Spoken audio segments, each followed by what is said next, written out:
Ever feel like you just entered the movie The Truman Show where everything around you is a political ad? If you're like me, that's how it's felt in the days leading up to the Virginia elections. We're going to talk about some of the most outrageous of those ads today, including one that went viral and what all this says about our culture. Welcome to Speak Up Virginia, equipping you to speak up on the life, family, and freedom issues that matter most to you. From the Family Foundation, I'm your host, Candy Cushman, and I'm joined today by our president, Victoria Cobb.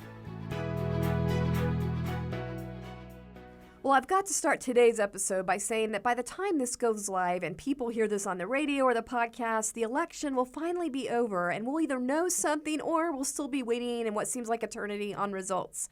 But at least the crazy political ads that have been flooding our mailboxes and video screens will finally be at least coming to an end. And they have been crazy. I mean, let's be clear. Truth is just not a thing that you necessarily need to have in a political ad, apparently, because I've noticed, the big trend I've noticed is every single Republican somehow is tied to January 6th. And sometimes these ties to January 6th and what happened at the Capitol are so non-existent that what they even tried to make up to make a tie, it literally, if you know the facts, you sort of just kind of go, you are really reaching. And I kind of hope voters sort of, actually know who really is tied to things that bother them and who isn't. That's the kind of stuff that drives me crazy. Well, there's been crazy stuff on both sides, to be fair. I saw something where there were these mysterious signs appearing that said something like, keep parents out of school, keep Virginia blue, and nobody knows who's putting the signs up. So I'll tell you, the thing, who knows who's putting up these signs, is really interesting because my daughter said, Mom, there's these signs that say Trump endorses Youngkin. And she goes, I didn't think Trump actually did endorse Youngkin at this point. Like, I thought you said he had been silent. And guess what? Those are actually produced by the McAuliffe campaign because they think Trump doesn't play well here in Virginia. And I actually, driving on the interstate today, above the overpass, there was this big sign that was Trumpkin, but it was done in the Youngkin logo and look of his sign. And you're sitting here going, we're getting really blended and confusing here, all trying to sort of confuse the voter. It's frustrating. One thing that's funny about the video, on YouTube or on television is, they always start out with the ominous music, da da da da, and then it gets really happy. All of a sudden, it's like they all do that.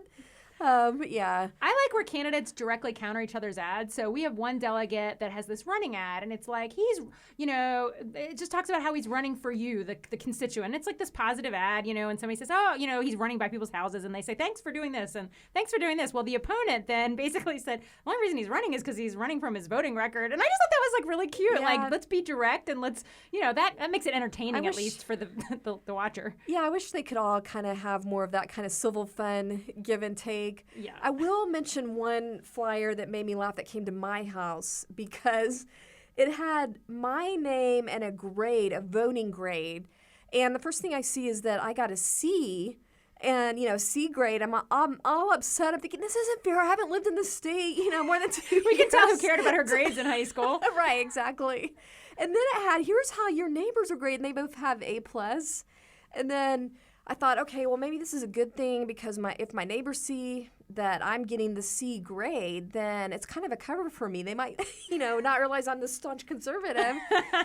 I do think they're called social pressure mailers, and they are used. And it is really ridiculous when you literally haven't been here long enough to have a 20-year voting record in Virginia. But they must work because they're becoming more frequent. We're seeing them by some organization or some candidate in almost every election. But yeah, they're very entertaining. Graded? I was not graded, so I don't know what that means. It kind of bothers me. I have an outstanding grade. I don't have a turned-in homework assignment or something.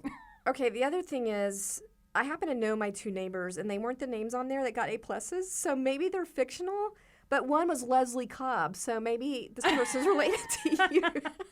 Yeah, they're supposed to have actual. That's very interesting if they're not even real people, because that wouldn't be very effective. Because hopefully most people actually do know the names of their neighbors. Yeah, I don't know. That's a little disturbing. I actually use an app that was produced by a Christian organization that shows me all of my neighbors' names, and every day names come up to pray for my neighbors. So I hope people are doing stuff like that, and they actually really do know their neighbor names.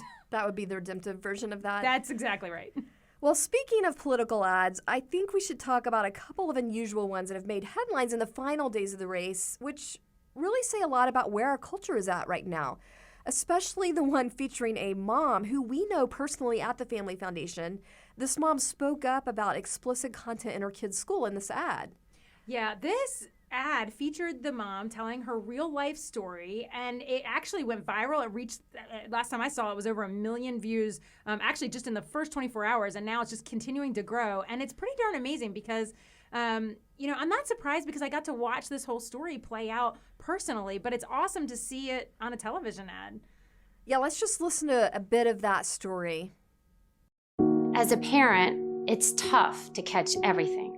So when my son showed me his reading assignment, my heart sunk. It was some of the most explicit material you can imagine. I met with lawmakers. They couldn't believe what I was showing them. Their faces turned bright red with embarrassment.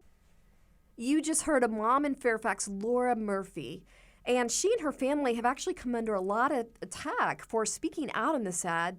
But as you said, Victoria, you watched her live this out personally. Tell us what you remember about that. Yeah, I mean, Laura just simply experienced, unfortunately, what other moms have experienced, and we're hearing kind of a theme, but basically she had a high school-age son who had to read a book for class that dealt with rape and even bestiality. Her son said he had night terrors after reading it, and so she went to the school and complained, and they basically ignored her. So you gotta love her. I mean, the school wouldn't do anything about it, so what did she do? She took it all the way to the legislature, which was pretty awesome.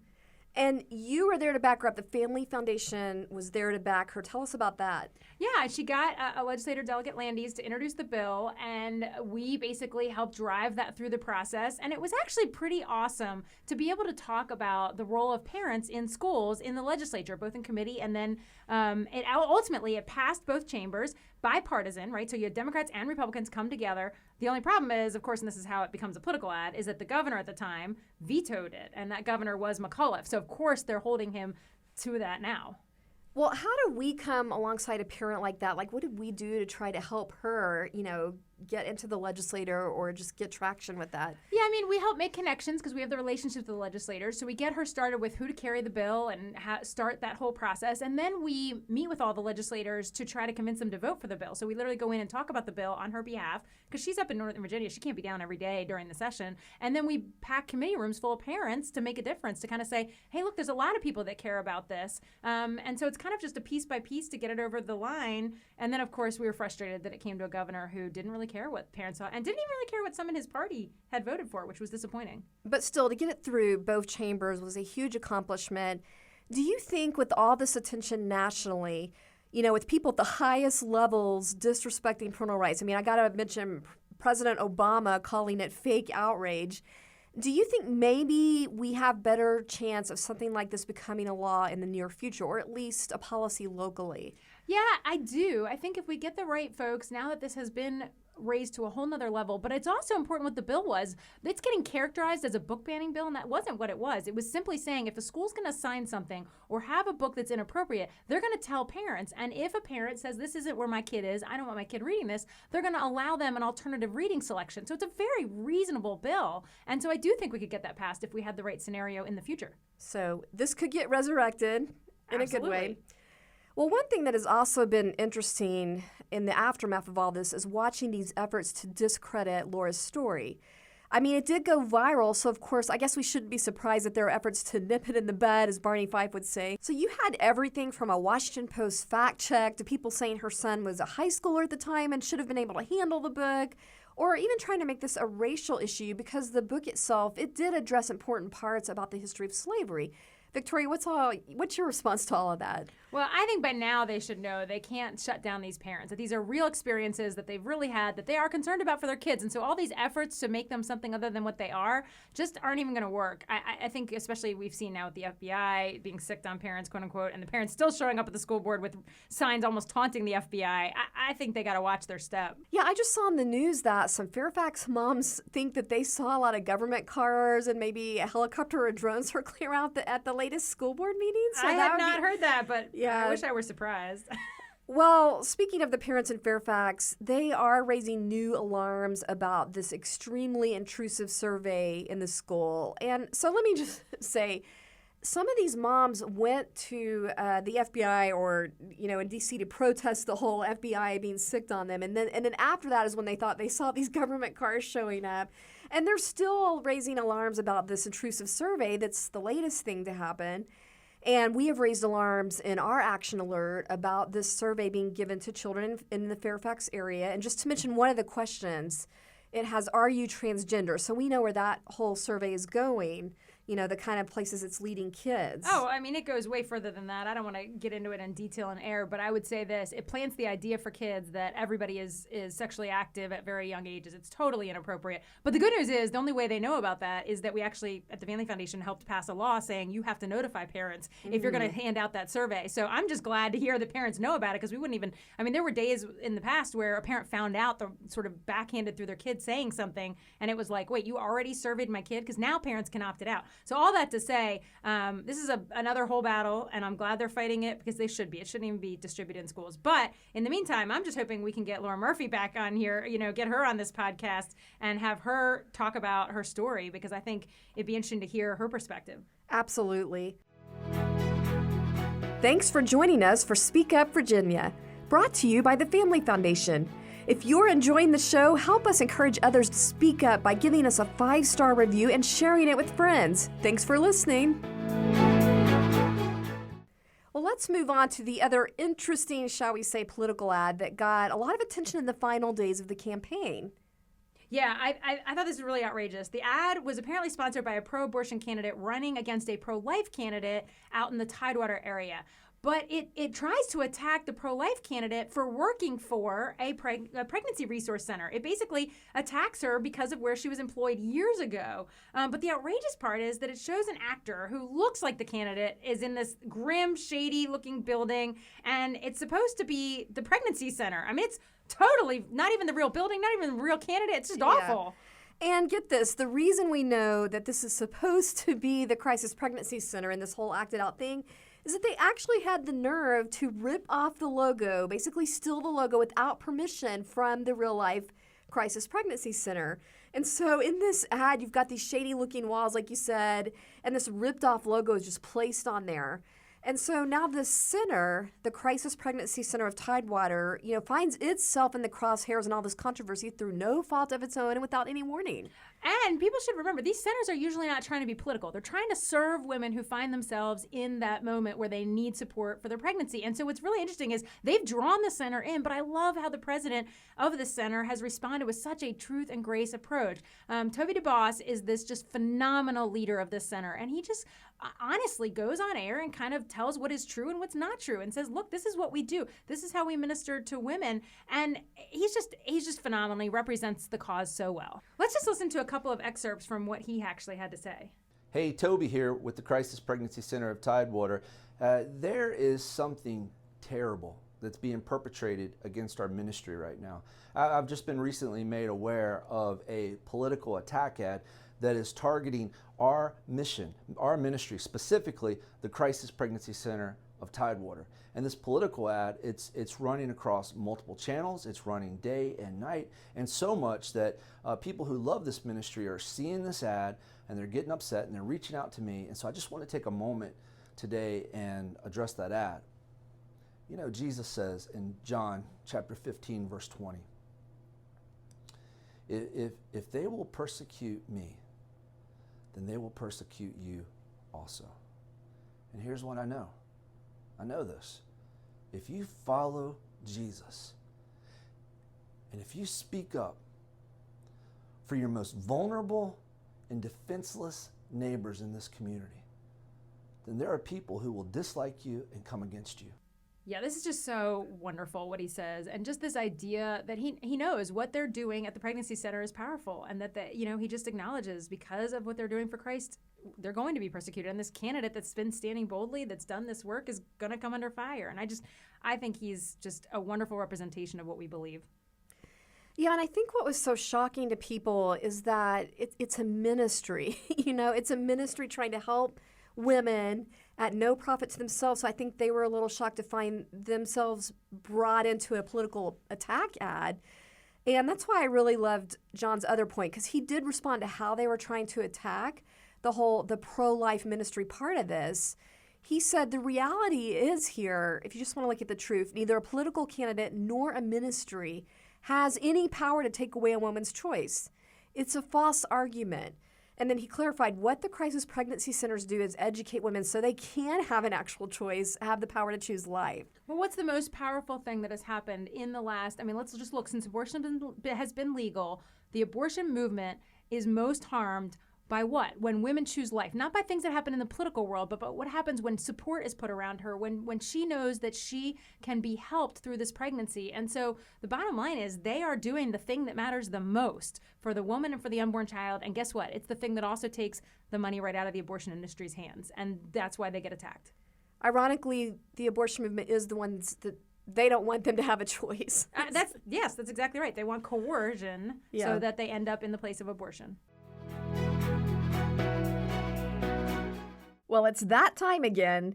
Time for our Inconceivable Moments Award. This is where we're featuring examples of the absolute lunacy and craziness that happens when cultural leaders try to give guidance completely apart from biblical principles.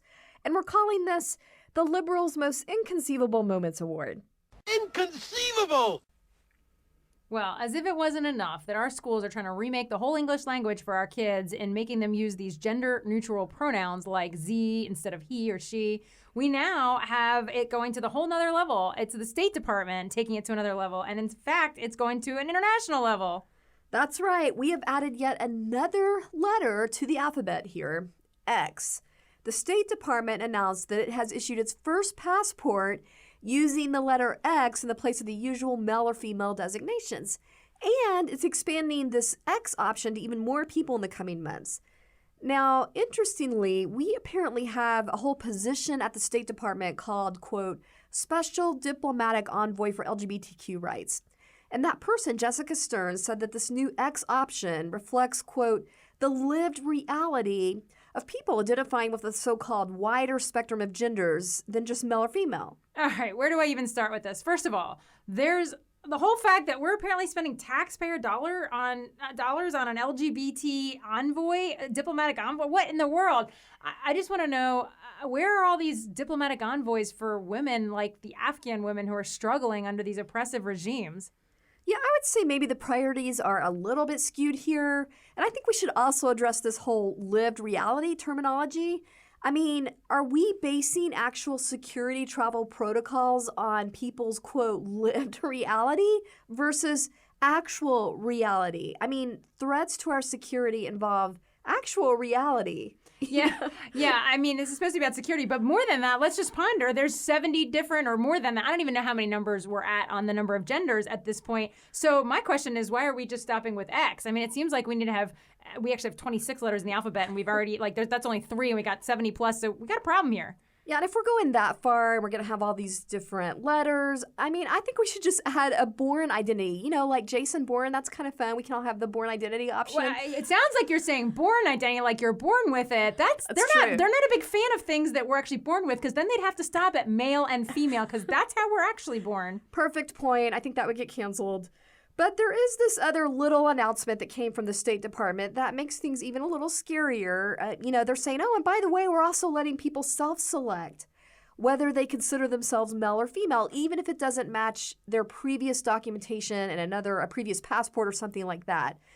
So when you think about that the whole point of identity documents is supposed to be about protecting people and security, and an official can't even use a basic description like whether someone is biologically male or female, I'm not sure where that really leaves us with security. Well, then I want on my passport that I have purple hair and green eyes, even though that's 100% not true, because that's just how I feel today. No, this is absurd. It's supposed to be what's actual, not what you feel or what you think about yourself, because we're supposed to have actual security around facts.